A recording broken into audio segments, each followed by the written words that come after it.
Welcome PTN cinema. Adhik Ravichandran இயக்கத்தில் வெளிவந்த திரைப்படம் தான் குட் பேட் அக்லி. அந்த திரைப்படத்தின் கதாநாயகனாக தல அஜித் குமார் மற்றும் திரிசா போன்ற பலர் நடிச்சிருக்கும் மிக அருமையான ஒரு திரைப்படம். ரசிகர்களுக்காக வந்த ஒரே ஒரு திரைப்படம். இந்த திரைப்படத்தில் தல அஜித் குமார் பல கட்டப்பில் நடிச்சிருப்பார். தமிழகத்தில் மட்டுமே இந்த திரைப்படம் இந்த 5 நாளில் 100 கோடியை வசூல் பண்ணியிருக்குது. 32 கோடி 2 நாளுக்கு முன்னாடி வசூல் பண்ணிச்சுன்னு சொல்லி ஆதிக் ரவிச்சந்திரன் அவர்கள் தன்னோட பாக்ஸ் ஆஃபீஸில் போட்டிருக்கிறாரு. கேரளா மற்றும் தமிழகம் போன்ற பல இடங்களில், ஆந்திரா, தெலுங்கானா போன்ற பல இடங்களில் பார்த்தீங்கன்னா வேர்ல்டு லெவலில் இந்த திரைப்படத்தோட வசூல் 350 கோடியை கிராஸ் பண்ணியிருக்கும். கரெக்டாக 350 கோடிக்கு மேலே தான் வசூல் பண்ணியிருக்குது.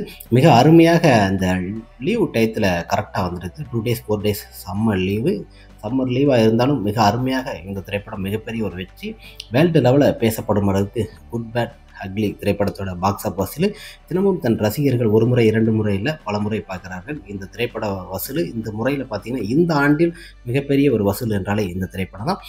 இன்னும் ஒரு 10 days மேலே ஓடினா அந்த திரைப்படத்தோட பாக்ஸ் ஆஃப் வசூலில் பார்த்தீங்கன்னா 200 கோடியை கிராஸ் பண்ணிடும். வேர்ல்டு லெவலில் மிக அருமையாக இன்றைய தினத்தில் 5 days 100 கோடியை கிராஸ் பண்ணியிருக்கு. Good bad ugly box office வசூலில் தான் என்று நாம் பார்த்தோம்.